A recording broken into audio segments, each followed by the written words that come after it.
ಆಗೋ ಮೊದಲು ಅವ್ರು ಎರಡು ಪಕ್ಷದವ್ರು ಕಲ್ತು ಮೊದಲು ತೀರ್ಮಾನ ಮಾಡಂತೇಳಿ, ಯಾಕಂದ್ರೆ ಈಗ ಅವ್ರ ಮೇಲೆ ಜಗಳ ಚಾಲು ಆಗ್ಯದ. JDSದವರು ನಾ ಮುಖ್ಯಮಂತ್ರಿ ಆಗ್ತೇನಂತ ಹೇಳ್ತಾರೆ, ದೇವೇಗೌಡರು ನನ್ನ ಮಗ ಮುಖ್ಯಮಂತ್ರಿ ಆಗ್ತಂತಾನೆ, ನಿಖಿಲ್ ಕುಮಾರಸ್ವಾಮಿ ನಮ್ಮ ಅಪ್ಪ ಮುಖ್ಯಮಂತ್ರಿ ಆಗ್ತಂತಾನೆ. ಇವರಿಗೆ 100 ಸೀಟ್ ನಿಂದ್ರಷ್ಟು ಇದೇ ಇಲ್ಲ. ಎಂದೂ ಕೂಡ ಸಿದ್ದರಾಮಯ್ಯ ಅವ್ರು ಬಿಟ್ಟು ಬಂದ್ಮೇಲೆ 50 ಸೀಟ್ಕಿನ್ನ ಒಳಗೆ ಇವರು 100ಕ್ಕಿಂತ ಹೆಚ್ಚು BJP ಇನ್ನತನ 112 ಬಂದಿಲ್ಲ. ಅದಕ್ಕಾಗಿ ಅವ್ರು ವೀಕ್ ಅಂತ ಹೇಳಿದೆ ಇಬ್ಬರು ಕಲ್ತಾರೆ. ಯಾಕೆ ಕಲ್ತರು?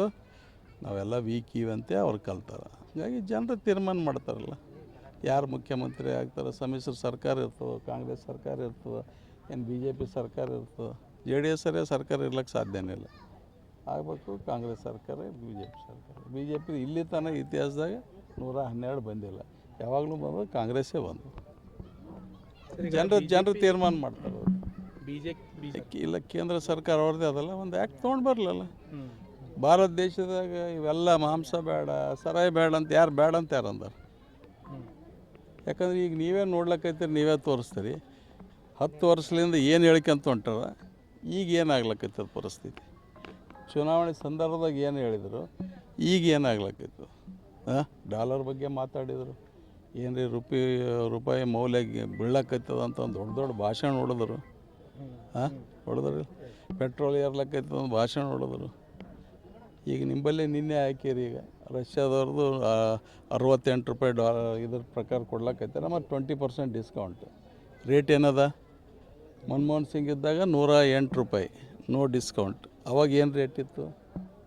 ಯಾಕೆ GST ಹಾಕ್ತಾರಲ್ರಿ ಪೆಟ್ರೋಲು? ಇವೆಲ್ಲ ಗ್ಯಾಸ್ ಬೆಲೆ ಎಲ್ಲಿಗೆ ಹೋಗ್ಯದ? ಕಮರ್ಷಿಯಲ್ ಇರ್ಬೋದು ಮತ್ತು ಇದು ಇರ್ಬೋದು, ಎಲ್ಲಿಗೆ ಹೋಗ್ಯಾವ? ಕಂಟ್ರೋಲ್ ಯಾರು ಮಾಡ್ಬೇಕು? ಕೇಂದ್ರ ಸರ್ಕಾರ ಮಾಡ್ಬೇಕಲ್ಲ. ಈಗ ಯಾವ ಬೆಳ್ಳಿ ಎಷ್ಟು, ಗೋಲ್ಡ್ ಬಂಗಾರ ಎಷ್ಟು, ಏನೇನದು ನೋಡ್ರಿ ಪರಿಸ್ಥಿತಿ. ಇನ್ನು ಎಲ್ಲಿಗೆ ಹೋಗಿ ಮುಡಿಸ್ತಾರೆ ನೀವು? ಗ್ಯಾರಂಟಿ ಅದ್ರು ಬೆಚ್ಚಿ ನಲ್ಗೆ ಹೋಗ್ಯಾರ ಸರ್ ಅವ್ರು. ಅದಕ್ಕಾಗಿ ನೋಡ್ರಿ, ಗ್ಯಾರಂಟಿ ನಾವು ಒಂದು ಉದ್ದೇಶಕ್ಕೆ ಕೊಟ್ಟಿವಿ, ಏನು ನಾವು ಓಟಿನ ಸಲ ಕೊಟ್ಟಿಲ್ಲ.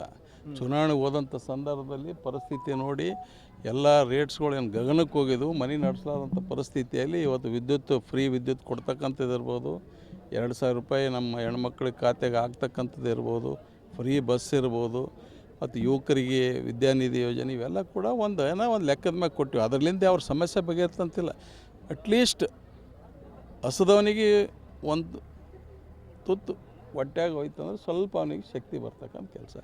ಬಂದು ಟೀಕೆ ಮಾಡಿದ್ರಲ್ರಿ ಪ್ರಧಾನಮಂತ್ರಿ, ಬಂದು ಟೀಕೆ ಮಾಡಿದ್ರೆ ಇಲ್ಲಿ ಭಾಷೆ ನೋಡೋದಾದ್ರೆ, ಮತ್ತೀಗ ಅವ್ರೇನು ಮಾಡ್ಲಕ್ಕೈತಾರೆ?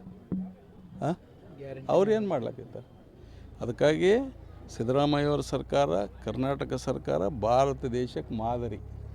ಮೊದಲು 20 ವರ್ಷದಿಂದ ಗುಜರಾತ್ ಹೇಳ್ಕೊಂಡು ತಿರುಗಾಡ್ತಾರಲ್ಲ, ಈಗ ಕರ್ನಾಟಕದ ಎಲ್ಲ ಇಲ್ಲಿದ ಕೆಲಸಗಳನ್ನು ನೋಡಿ ಬೇರೆ ರಾಜ್ಯಗಳು, BJP ರಾಜ್ಯಗಳು ಕಾಪಿ ಮಾಡ್ಲಕ್ಕೈತೆ.